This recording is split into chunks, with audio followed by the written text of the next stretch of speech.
আসসালামু আলাইকুম বন্ধুরা, আমি মোহাম্মদ শেখ সাদি। আজকে আমার চ্যানেলে বস অফ বয়লার আরেকটা নতুন ভিডিও নিয়ে হাজির হয়েছি আপনাদের সাথে। নতুন টপিক নিয়ে আলোচনা করব। তা আসলে আজকে টপিকটা একটু ভিন্ন ধরনের। আমার এক বড় ভাই বন্ধু সুলভ তো আমাকে ফোন দিয়ে হঠাৎ করে বললো যে আসলে ওনার বয়লারের প্রমিং সমস্যা হচ্ছে। তো আমরা প্রমিং, প্রাইমিং এবং ক্যারি ওভার এই তিনটা হচ্ছে বয়লারে কোরিলেটেড, প্রায় একই। তো আসলে প্রুমিং, প্রাইমিং এবং ক্যারি ওভার এই তিনটা জিনিস আজকে আমি আপনাদের সামনে সংক্ষেপে তুলে ধরার চেষ্টা করেছি এই ভিডিওটার মতো। যদি আমার ভিডিও আপনাদের কোনো কাজ লেগে থাকে তাহলে আমার চ্যানেলটাতে লাইক করবেন, সাবস্ক্রাইব করবেন এবং নতুন করে আমাকে ভিডিও তৈরি করার জন্য উৎসাহিত করবেন। তো আসলে আমি কথা না বাড়িয়ে আলোচনায় চলে যাই। তো আলোচনায় চলে গেলাম।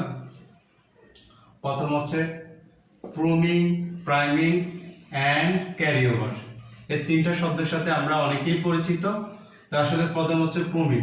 প্রুমিংটা আসলে কি? প্রুমিং বলতে আমরা বোঝাই বয়লারের স্টিম স্পেস এবং পানি এর মধ্যবর্তী জায়গায় যদি ফেনা জাতীয় কোনো কিছু তৈরি হয়, ফেনা, এখানে আমরা বলতেছি formation of small bubbles on the surface of boiler water. মানে বয়লারের যদি আমরা এটাকে ড্রাম ধরি, ড্রামের স্পেসে আমরা ধরি স্টিম স্পেস, স্পেস হচ্ছে আমার ওয়াটার স্পেস। আর যদি আমার প্রুমিং প্রবলেমটা হয় তখন স্পেসের ফ্যানার মতো আকারে আমার এটাকে বলে ফ্রম তৈরি হয়। তো যখন এই ধরনের প্রুমিং সমস্যাটা আমাদের কি কারণে হয়ে থাকে? প্রুমিং সমস্যাটা আমাদের হয়ে থাকে যদি আমাদের ফিড ওয়াটারের পিএইচ ভ্যালুটা হচ্ছে হাই হয়ে থাকে, পিএইচ হাই অ্যালকালিনিটি হয়ে থাকে, তখন আমার প্রুমিং সমস্যা হয়। সেকেন্ড প্রবলেমটা হচ্ছে হয় আমার TDS, total dissolved solid. TDS এর মান যদি বেশি হয় সেক্ষেত্রে আমাদের এই সমস্যা তৈরি হয়। 3 নাম্বার হচ্ছে TS3, টোটাল সাসপেনশন সলিড। 4 নম্বর হচ্ছে অয়েল এবং গ্রিজ জাতীয় পদার্থ যদি থাকে আমার পানির সাথে, পিট ওয়াটারের সাথে, তখন আমার এই ধরনের প্রবলেম তৈরি হবে। সেকেন্ড আমরা চলে যাই প্রাইমিং। প্রাইমিং হচ্ছে carry over of the droplets of water boiler with the steam. আমরা প্রুমিং বলতে বোঝাই যে আমাদের বয়লারে স্টিমের সাথে ড্রপলেটস ওয়াটার মানে পানি, ছোট ছোট পানি, যখন আমার এই স্পেসে আমরা যদি এটা একটা ড্রাম ধরি, বয়লার ড্রাম ধরি, এই স্পেস হচ্ছে আমার ওয়াটার, এই স্পেস হচ্ছে স্টিম। এখন এই স্টিমটা যখন আমার প্ল্যান্টে প্রোডাকশনের চাহিদা হয়, তখন যখন মেশিন বা প্ল্যান্টে আপনাদের পাওয়ার প্ল্যান্টে ধরেন টারবাইন, আর আমরা যেসব ফ্যাক্টরি কোম্পানিগুলোতে চাকরি করি, ডাইং মেশিনে ডাইং সাইডে ডাইং মেশিন, পেপার সাইডে পেপার মেশিন, যখন তাদের স্টিমটা নেওয়ার প্রয়োজন হয়, তাদের এই স্পেসে আমার হাই এফিসিয়েন্সি লোড ফ্লাকচুয়েশন বা আমি যেটাকে বোঝাই যে স্টিমের চাহিদা তৈরি হয়, তখন এখানে একটা ভ্যাকুয়াম ক্রিয়েট করে। আর পানির যখন তার অবস্থান পরিবর্তন করে স্টিম হয়, তখন স্টিমের কিন্তু ডেনসিটি কম থাকে, আর সেই কারণে সে উপরের দিকে যাওয়ার চেষ্টা করে। আর যখন এই স্পেসে তার স্টিমের চাহিদা প্ল্যান্টে তৈরি হয়ে যায়, তখন এখানে একটা ভ্যাকুয়াম সৃষ্টি হয়, এখানে হাই ক্রিয়েট অফ ভ্যাকুয়াম তৈরি হয়। তখন এই টানের সাথে আমাদের ড্রপলেস ওয়াটারটা আছে, এটা প্ল্যান্টে চলে যায়। তো আমার এই ড্রপলেস ওয়াটার হওয়ার পিছনে আরেকটা কারণ হচ্ছে, সেটা হচ্ছে যদি আমি বয়লারের আমার ড্রাম লেভেল হচ্ছে মেনটেন করব, ওয়াটার স্পেস রাখবো 60% থেকে 50% থেকে 60%, এর যদি অধিক হয়ে যায়, আমার এখানে স্টিম স্পেসে যদি আমি 70 থেকে 80% ধরন হয়ে যায়, তখন আমার এই হিট সারফেস এরিয়ার মধ্যে, স্টিম সারফেস এরিয়ার মধ্যে স্পেস কম থাকে। তখন যখন আমার প্ল্যান্টে স্টিমের পরিমাণটা, টানটা বেশি পড়ে যায়, তখন আমার এই ড্রপলেস ওয়াটারটা প্ল্যান্টে চলে যাবে।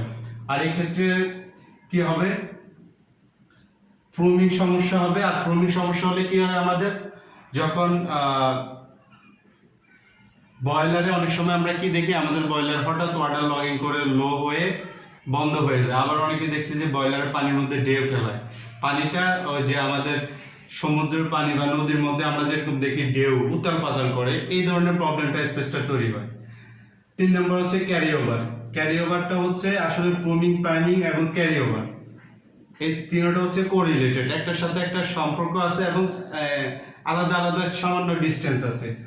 আপনি যদি ধরি যে ক্যারি ওভারটা হচ্ছে আমার এটা ধরি যদি পেনা, এটা ধরি ড্রপলেস ওয়াটার, এটা হচ্ছে moisture water solid silica associate salts passing from boiler with steam is known as carry over.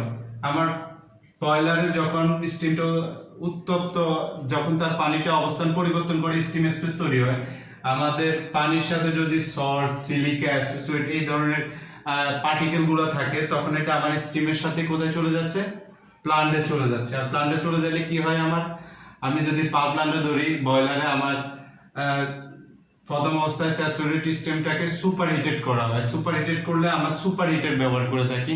তো যখন সুপার হিটারে যাবে তখন ওখানে কি প্রবলেম করবে, স্কেলিং প্রবলেম তৈরি করবে। Even when there is no indication of either priming and pruning. আসলে প্রাইমিং প্রুমিং এর সাথে এটার যদি প্রাইমিং প্রুমিং সমস্যা না হয়, নাও তৈরি হয়, আমার এই ক্যারি ওভার প্রবলেমটা তৈরি হতে পারে। কি কারণে হতে পারে, আমার পানির মধ্যে যদি পানির পার্টিকেলের মধ্যে সল্ট, সিলিকা পরিমাণ থাকে। সিলিকা খুব মারাত্মক একটা জিনিস যেটা স্কেল তৈরি করে এবং স্কেলটাকে শক্ত জমাট করতে সে সাহায্য করে। আর সল্ট লবণ জাতীয় পদার্থ। তো আসলে এই জিনিসগুলা থেকে আপনি কিভাবে মেনটেন করে আপনার প্ল্যান চালাবেন এবং এই প্ল্যানগুলোর কারণে কি ধরনের এফেক্ট তৈরি হবে সেটা আমি বলার চেষ্টা করব। আপনার এখানে আমার স্টিম স্পেস এবং এটা হচ্ছে প্রোম, যদি আমার প্যানা হয়, তারপর হচ্ছে ওয়াটার। এখন এই ক্ষেত্রে আমার কি ধরনের প্রবলেম তৈরি হবে এবং এই ধরনের প্রবলেম থেকে আমার কিভাবে আমি প্ল্যানটা চালাবো, সেটার কারণ হচ্ছে যদি আমার এই ধরনের প্রবলেম তৈরি হয়। এই ধরনের প্রবলেম তৈরি হলে কি হবে, ছোট ছোট প্যান আকারে আমার স্টিমের সাথে প্লান্টে চলে যাবে। আর প্লান্টে চলে গেলে কি হবে, আমার সুপার হিটার টিউবের মধ্যে কি করবে, করেজেন হবে, ক্ষয় হবে। আমার যদি টারবাইনে চলে যায়, টারবাইনের ব্লেডের সমস্যা হবে, করেজেন হবে। তৃতীয়ত হচ্ছে আমি এই ধরনের সমস্যা থেকে উপায়ের জন্য, আপনার এই ধরনের সমস্যা যদি তৈরি হয়, সেটার জন্য আপনি কি করতে পারেন, ডিমাইনালাইজেশন করে আপনি অয়েল গ্যাস ইম্প্রোডিউস থেকে আপনি এটার প্রতিকার করতে পারেন। আরেকটা হচ্ছে টিডিএস কন্ট্রোল। টিডিএস কন্ট্রোলটা আপনি যখন দেখবেন যে আমার ফিড ওয়াটারটা যখন বয়লারে যায়, তখন তারপরে বলে এটার অবস্থান পরিবর্তন করে স্টিম হচ্ছে, আবার নতুন করে ফিড ওয়াটার প্রবেশ করতেছে। এক্ষেত্রে আমি টিডিএস ব্লো ডাউন মেনটেন করে যতটুকু কমানো যায় আর কি। 2 নম্বর হচ্ছে প্রুমিং সমস্যাটা। আসলে এই প্রবলেমটা হচ্ছে যদি আমরা এই বয়লারের ড্রামের লেভেল যদি ঠিক মতো কন্ট্রোল না করি, সেক্ষেত্রে কি হবে, আমার যদি ড্রামের লেভেল হাই হয়ে যায়, স্টিম স্পেস কম হয়, সেক্ষেত্রে আমার প্ল্যান্টে ড্রপলেস ওয়াটার চলে যাবে। এক্ষেত্রে আমার কি হবে, প্রথমত হচ্ছে যে যদি আমার স্টিমের সাথে পানিটা চলে যায়, প্রথম হচ্ছে আমার স্টিমের টেম্পারেচার কমে যাবে। দ্বিতীয়ত হচ্ছে আমার কি হবে, লাইনের মধ্যে যখন আমার পানি এবং স্টিমটা যাবে, তখন এখানে কি হবে, হ্যামারিং হবে। কিভাবে, পাইপ লাইনে আমরা অনেক সময় দেখি যে হ্যামারিং হচ্ছে। আবার পাওয়ার প্ল্যান্টে যদি দেখি আমার সুপার হিটেডের টিউবের মধ্যে এখানে কি হবে, ফ্লাকচুয়েশন হবে, সাউন্ড ক্রিয়েট হবে। কিভাবে হবে, আপনার যখন পানিটাকে স্টিমটা কি যাবে, ভিজা স্টিম, যখন এটার সাথে পানি যাবে তখন এটা চলে যাবে কি ওয়াট স্টিম। আর এই ওয়াট স্টিমটা যখন সুপার হিটেড করতে যাবে, তখন আমি পানিকে যদি তার ওভারহিট করতে যাই, এখানে প্রায় 1600 গুণ টাইম মেনটেন করতে হয়। আর 1600 গুণ টাইম মেনটেন করলে এখানে কি হয়, এই স্পেসে ভলিউমটা এটার সাথে যদি পানি ড্রপলেস ওয়াটার চলে যায় তখন এটার ভলিউমটা কি হয়, বেড়ে যায়। আর যখন ভলিউমটা বেড়ে যাবে তখন এখানে কি হবে, হ্যামারিং হবে।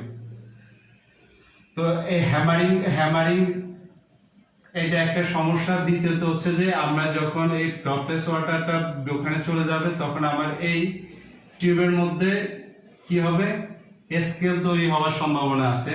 যখন এই যে পার্টিকেল গুলো থাকবে এগুলো আমার বসে টিউবের মধ্যে একটা আবরণ সৃষ্টি করবে, যেটা আমাদের সুপার হিটারের ইফিসিয়েন্সি কমিয়ে দিবে। তো আমরা আরেকটা ভাবে, আর এটা যখন আরেকটা প্রবলেম হচ্ছে যে লোড ফ্লাকচুয়েশন। আমার প্ল্যান্টের ক্যাপাসিটি হচ্ছে 10 মেগাওয়াট। আমি যদি 12 মেগাওয়াটে আমার যখন ওখানে স্টিমের চাহিদা তৈরি হবে, আমি যদি লোড ফ্লাকচুয়েশন না করি, কন্ট্রোল না করি, সেক্ষেত্রে আমার টানের সাথে কি চলে যায়, স্টিমের সাথে পানি চলে যাবে। সেই ক্ষেত্রে আমার কি হবে, অনেক সময় বয়লার বন্ধ হয়ে যায়, লো ওয়াটার দেখায়। তো এই ক্ষেত্রে আমার কি করতে হবে, বাল্ব এটা থেকে প্রতিকার করতে হলে আমার কি করতে হবে, পানির লেভেল কন্ট্রোল করতে হবে। ড্রামের লেভেল এবং স্টিম স্পেস, এই দুইটা জিনিসই আমাদেরকে কন্ট্রোল করতে হবে। তো এটা তো আমরা করলাম ডিমিনারাইজেশন প্রসেসের মাধ্যমে, আর এটা হচ্ছে আমাদের মেকানিক্যাল কন্ট্রোলিং মাধ্যমে। আমাদের বাল্ব এবং পানির লেভেল স্পেস বুঝে যদি আমরা কন্ট্রোল করি, তাহলে এই ধরনের সমস্যা থেকে আমরা প্রতিকার করতে পারি। 4 নম্বর হচ্ছে ক্যারি ওভার। ক্যারি ওভারটা হচ্ছে আমার স্টিমের সাথে যদি সল্ট, সিলিকা, অদ্রবণগুলা যদি আমার লাইনে চলে যায়, সেক্ষেত্রে আমার কি হবে, সুপার হিটারে একটা স্কেলিং তৈরি হবে এবং টারবাইনের ব্লেডে স্কেল তৈরি হবে। আর স্কেলের তৈরি হলে আমার কি হবে, সুপার হিটারের এফিসিয়েন্সি কমে যাবে, টারবাইনের মধ্যে একটা আস্তরণ তৈরি হবে, স্কেল তৈরি হবে, টারবাইনের এফিসিয়েন্সি কমে যাবে। আর সেই ক্ষেত্রে আমরা কি করতে পারি, আমরা পানিটাকে আমাদের যে ক্যারি ওভার যদি করতে পারি, এটা হচ্ছে মেকানিক্যাল ভাবে করতে পারি। মেকানিক্যাল সেপারেটর ব্যবহার করতে পারি, স্টিম সেপারেটর ব্যবহার করতে পারি এবং সাইক্লোন সেপারেটর ব্যবহার করে আমরা এই ধরনের সমস্যা থেকে প্রতিকার পেতে পারি। আসলে আজকের ভিডিওটার উদ্দেশ্য হচ্ছে যে আমি সংক্ষেপে বোঝানোর চেষ্টা করেছি প্রমিং, প্রাইমিং এন্ড ক্যারি ওভার। এই রিলেটেডটা কিন্তু আমাদের বইয়ের মধ্যে আছে, কিন্তু আমরা অনেকে ভালোভাবে পড়ি না, বোঝার চেষ্টা করি না, যার কারণে আমরা বুঝতে পারি না। তো আমি চেষ্টা করছি যে আপনাদেরকে সহজভাবে বোঝানোর জন্য। যদি আমার ভিডিওটা ভালো লেগে থাকে তাহলে আমার ভিডিওতে একটা লাইক করবেন, কমেন্ট করবেন এবং আমাকে আর ভিডিও তৈরি করার জন্য উৎসাহিত করবেন। তো আজকে আমি আপনাদের সামনে চলে গেলাম, আবার নতুন কোনো ভিডিও নিয়ে আপনাদের সামনে হাজির হব। আসসালামু আলাইকুম।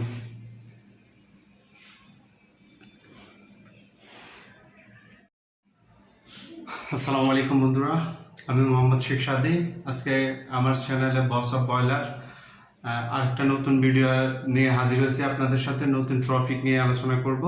তা আসলে আজকে টপিকটা একটু ভিন্ন ধরনের। আমার এক বড় ভাই বন্ধু সুলভ, তো আমাকে ফোন দিয়ে হঠাৎ করে বললো যে আসলে ওনার বয়লারের প্রমিং সমস্যা হচ্ছে। তো আমরা প্রমিং, প্রাইমিং এবং ক্যারি ওভার, এই তিনটা হচ্ছে বয়লারে কোরিলেটেড, প্রায় একই। তো আসলে প্রমিং, প্রাইমিং এবং ক্যারি ওভার, এই তিনটা জিনিস আজকে আমি আপনাদের সামনে সংক্ষেপে তুলে ধরার চেষ্টা করেছি এই ভিডিওটার মধ্যে।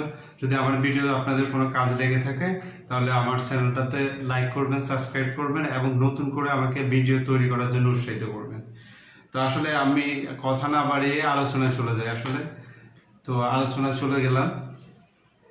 প্রথম হচ্ছে প্রমিং, প্রাইমিং অ্যান্ড ক্যারি ওভার। এই তিনটা শব্দের সাথে আমরা অনেকেই পরিচিত। তা আসলে প্রথম হচ্ছে প্রমিং। প্রমিংটা আসলে কি? প্রমিং বলতে আমরা বোঝাই বয়লারের স্টিম স্পেস এবং পানি এর মধ্যবর্তী জায়গায় যদি ফেনা জাতীয় কোনো কিছু তৈরি হয়, ফেনা, এখানে আমরা বলতেছি formation of small bubbles on the surface of boiler water. মানে বয়লারের যদি আমরা এটাকে ড্রাম ধরি, ড্রামের স্পেসে আমরা ধরি স্টিম স্পেস, স্পেস হচ্ছে আমার ওয়াটার স্পেস। আর যদি আমার প্রমিং প্রবলেমটা হয় তখন স্পেসের ফেনার মতো আকারে আমার এটাকে বলে ফ্রোম তৈরি হয়। তো যখন এই ধরনের প্রুমিং সমস্যাটা আমাদের কি কারণে হয়ে থাকে, প্রুমিং সমস্যাটা আমাদের হয়ে থাকে যদি আমাদের ফিড ওয়াটারের পিএইচ ভ্যালুটা হচ্ছে হাই হয়ে থাকে, পিএইচ হাই অ্যালকালিনিটি হয়ে থাকে, তখন আমার প্রুমিং সমস্যা হয়। সেকেন্ড প্রবলেমটা হচ্ছে হয় আমার TDS, total dissolved solid, TDS এর মান যদি বেশি হয় সেক্ষেত্রে আমাদের এই সমস্যা তৈরি হয়। 3 নাম্বার হচ্ছে টিএস ফ্রি, টোটাল সাসপেন্সেড সলিড। 4 নম্বর হচ্ছে অয়েল এবং গ্রিজ জাতীয় পদার্থ যদি থাকে আমার পানির সাথে, পিট ওয়াটারের সাথে, তখন আমার এই ধরনের প্রবলেম তৈরি হবে। সেকেন্ড আমরা চলে যাই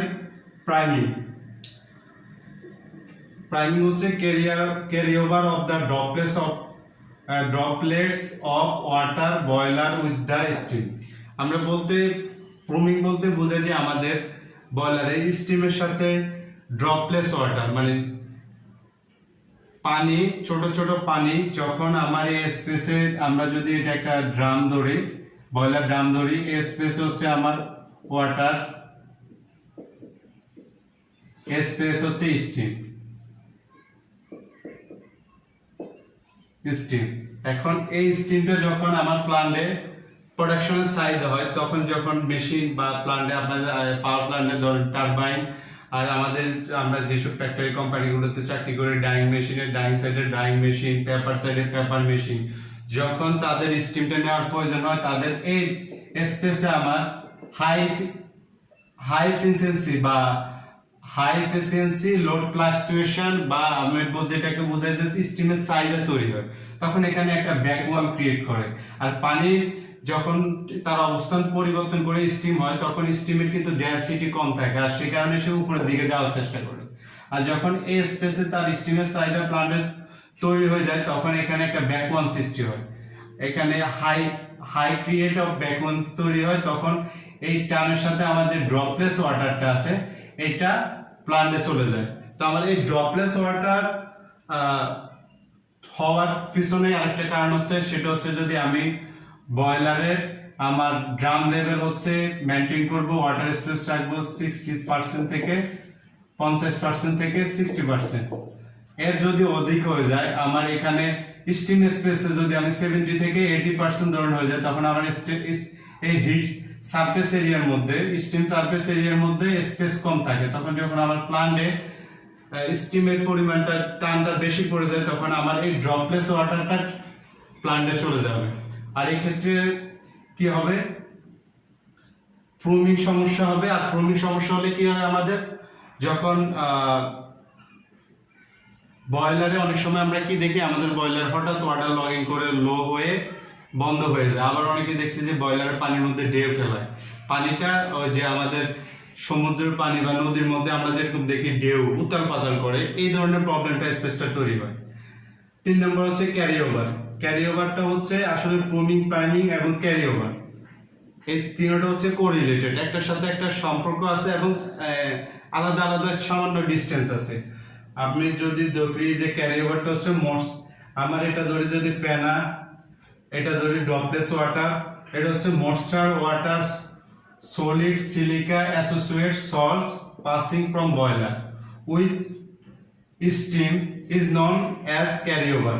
আমার বয়লারে যখন স্টিমটা উত্তপ্ত, যখন তার পানিটা অবস্থান পরিবর্তন করে স্টিম স্পেস তৈরি হয়, আমাদের পানির সাথে যদি সল্ট, সিলিকা অ্যাসোসিয়েট এই ধরনের পার্টিকেল গুলো থাকে, তখন এটা আমার স্টিমের সাথে কোথায় চলে যাচ্ছে, প্ল্যান্টে চলে যাচ্ছে। আর প্ল্যান্টে চলে গেলে কি হয়, আমি যদি পাওয়ার প্ল্যান্টে ধরি, বয়লারে আমার প্রথম অবস্থায় স্যাচুরেটেড সিস্টেমটাকে সুপার হিটেড করা হয়। সুপার হিটেড করলে আমরা সুপার হিটার ব্যবহার করে থাকি।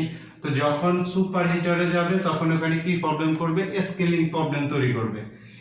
Even when there is no indication of either priming and pruning. আসলে প্রাইমিং প্রুমিং এর সাথে এটা যদি প্রাইমিং প্রুমিং সমস্যা নাও তৈরি হয়, আমার এই ক্যারি ওভার প্রবলেমটা তৈরি হতে পারে। কি কারণে হতে পারে, আমার পানির মধ্যে যদি পানির পার্টিকেলের মধ্যে সল্ট, সিলিকা পরিমাণ থাকে, সিলিকা খুব মারাত্মক একটা জিনিস, যেটা স্কেল তৈরি করে এবং স্কেলটাকে শক্ত জমাট করতে সে সাহায্য করে। আর সল্টস লবণ জাতীয় পদার্থ। তো আসলে এই জিনিসগুলো থেকে আপনি কিভাবে মেনটেন করে আপনার প্ল্যান চালাবেন এবং এই প্ল্যানগুলোর কারণে কি ধরনের এফেক্ট তৈরি হবে সেটা আমি বলার চেষ্টা করব। আপনার এখানে আমার স্টিম স্পেস এবং এটা হচ্ছে প্রোম, যদি আমার প্যানা হয়, তারপর হচ্ছে ওয়াটার। এখন এই ক্ষেত্রে আমার কি ধরনের প্রবলেম তৈরি হবে এবং এই ধরনের প্রবলেম থেকে আমার কিভাবে আমি প্ল্যানটা চালাবো, সেটার কারণ হচ্ছে যদি আমার এই ধরনের প্রবলেম তৈরি হয়। এই ধরনের প্রবলেম তৈরি হলে কি হবে, ছোট ছোট প্যান আকারে আমার স্টিমের সাথে প্ল্যান্টে চলে যাবে। আর প্ল্যান্টে চলে গেলে কি হবে, আমার সুপার হিটার টিউবের মধ্যে কি করবে, করেজেন হবে, ক্ষয় হবে। আমার যদি টারবাইনে চলে যায়, টারবাইনের ব্লেডের সমস্যা হবে, করেজেন হবে। তৃতীয়ত হচ্ছে আমি এই ধরনের সমস্যা থেকে উপায়ের জন্য আপনার এই ধরনের সমস্যা যদি তৈরি হয়, সেটার জন্য আপনি কি করতে পারেন, ডিমাইনালাইজেশন করে আপনি অয়েল গ্রিস ইম্প্রোডিউস থেকে আপনি এটার প্রতিকার করতে পারেন। আরেকটা হচ্ছে টিডিএস কন্ট্রোলটা আপনি যখন দেখবেন যে আমার ফিড ওয়াটারটা যখন বয়লারে যায়, তখন তারপরে বলে এটার অবস্থান পরিবর্তন করে স্টিম হচ্ছে, আবার নতুন করে ফিড ওয়াটার প্রবেশ করতেছে। এক্ষেত্রে আমি টিডিএস ব্লো ডাউন মেনটেন করে যতটুকু কমানো যায় আর কি।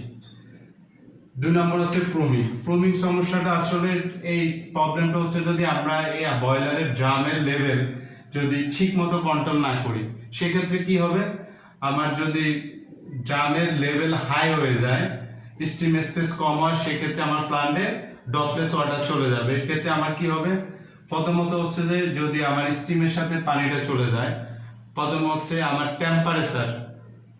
স্টিমের টেম্পারেচার কমে যাবে। দ্বিতীয়ত হচ্ছে আমার কি হবে, লাইনের মধ্যে যখন আমার পানি এবং স্টিমটা যাবে, তখন এখানে কি হবে, হ্যামারিং হবে। কিভাবে, পাইপ লাইনে আমরা অনেক সময় দেখি যে হ্যামারিং হচ্ছে। আবার পাওয়ার প্ল্যান্টে যদি দেখি আমার সুপার হিটেডের টিউবের মধ্যে এখানে কি হবে, ফ্লাকচুয়েশন হবে, সাউন্ড ক্রিয়েট হবে। কিভাবে হবে, আপনার যখন পানিটাকে স্টিমটা কি যাবে, ভিজা স্টিম, যখন এটার সাথে পানি যাবে তখন এটা চলে যাবে কি ওয়াট স্টিম। আর এই ওয়াট স্টিমটা যখন সুপার হিটেড করতে যাবে, তখন আমি পানিকে যদি তার ওভারহিট করতে যাই, এখানে প্রায় 1600 গুণ টাইম মেনটেন করতে হয়। আর 1600 গুণ টাইম মেনটেন করলে এখানে কি হয়, এই স্পেসে ভলিউমটা, এটার সাথে যদি পানি ড্রপলেস ওয়াটার চলে যায়, তখন এটার ভলিউমটা কি বেড়ে যায়। আর যখন ভলিউমটা বেড়ে যাবে, তখন এখানে কি হবে, হ্যামারিং হবে। তো এই হ্যামারিং এটা একটা সমস্যা। দ্বিতীয়ত হচ্ছে যে আমরা যখন এই ড্রপলেস ওয়াটারটা ওখানে চলে যাবে, তখন আমার এই টিউবের মধ্যে কি হবে, স্কেল তৈরি হওয়ার সম্ভাবনা আছে। যখন এই যে পার্টিকেল গুলো থাকবে, এগুলো আমার বসে টিউবের মধ্যে একটা আবরণ সৃষ্টি করবে, যেটা আমাদের সুপার হিটারের ইফিসিয়েন্সি কমিয়ে দিবে। তো আমরা আরেকটা ভাবে, আর এটা যখন আরেকটা প্রবলেম হচ্ছে যে লোড ফ্লাকচুয়েশন। আমার প্ল্যান্টের ক্যাপাসিটি হচ্ছে 10 মেগাওয়াট। আমি যদি 12 মেগাওয়াটে আমার যখন ওখানে স্টিমের সাইজে তৈরি হবে, আমি যদি লোড ফ্লাকচুয়েশন না করি, কন্ট্রোল না করি, সেক্ষেত্রে আমার টানের সাথে কি চলে যায়, স্টিমের সাথে পানি চলে যাবে। সেই ক্ষেত্রে আমার কি হবে, অনেক সময় বয়লার বন্ধ হয়ে যায়, লো ওয়াটার দেখায়। তো এই ক্ষেত্রে আমার কি করতে হবে, বাল্ব এটা থেকে প্রতিকার করতে হলে আমার কি করতে হবে, পানির লেভেল কন্ট্রোল করতে হবে। ড্রামের লেভেল এবং স্টিম স্পেস, এই দুইটা জিনিসই আমাদেরকে কন্ট্রোল করতে হবে। তো এটা তো আমরা করলাম ডিমিনারাইজেশন প্রসেসের মাধ্যমে। আর এটা হচ্ছে আমাদের মেকানিক্যাল কন্ট্রোলিং মাধ্যমে। আমাদের বাল্ব এবং পানির লেভেল স্পেস বুঝে যদি আমরা কন্ট্রোল করি, তাহলে এই ধরনের সমস্যা থেকে আমরা প্রতিকার করতে পারি। 4 নম্বর হচ্ছে ক্যারিওভারটা হচ্ছে আমার স্টিমের সাথে যদি সল্ট, সিলিকা, অদ্রবণগুলা যদি আমার লাইনে চলে যায়, সেক্ষেত্রে আমার কি হবে, সুপার হিটারে একটা স্কেলিং তৈরি হবে এবং টারবাইনের ব্লেডে স্কেল তৈরি হবে। আর স্কেলের তৈরি হলে আমার কি হবে, সুপার হিটারের এফিসিয়েন্সি কমে যাবে, টারবাইনের মধ্যে একটা আস্তরণ সূচি তৈরি হবে, স্কেল তৈরি হবে, টারবাইনের এফিসিয়েন্সি কমে যাবে। আর সেই ক্ষেত্রে আমরা কি করতে পারি, আমরা পানিটাকে আমাদের যে ক্যারি ওভার যদি করতে পারি, এটা হচ্ছে মেকানিক্যাল ভাবে করতে পারি, মেকানিক্যাল সেপারেটর ব্যবহার করতে পারি, স্টিম সেপারেটর ব্যবহার করতে পারি এবং সাইক্লোন সেপারেটর ব্যবহার করে আমরা এই ধরনের সমস্যা থেকে প্রতিকার পেতে পারি। তা আসলে আজকের ভিডিওটার উদ্দেশ্য হচ্ছে যে আমি সংক্ষেপে বোঝানোর চেষ্টা করেছি প্রাইমিং অ্যান্ড ক্যারি ওভার, এই রিলেটেডটা কিন্তু আমাদের বইয়ের মধ্যে আছে, কিন্তু আমরা অনেকে ভালোভাবে পড়ি না, বোঝার চেষ্টা করি না, যার কারণে আমরা বুঝতে পারি না। তো আমি চেষ্টা করছি যে আপনাদেরকে সহজভাবে বোঝানোর জন্য। যদি আমার ভিডিওটা ভালো লেগে থাকে তাহলে আমার ভিডিওতে একটা লাইক করবেন, কমেন্ট করবেন এবং আমাকে আর ভিডিও তৈরি করার জন্য উৎসাহিত করবেন। তো আজকে আমি আপনাদের সামনে চলে গেলাম, আবার নতুন কোনো ভিডিও নিয়ে আপনাদের সামনে হাজির হব। আসসালামু আলাইকুম।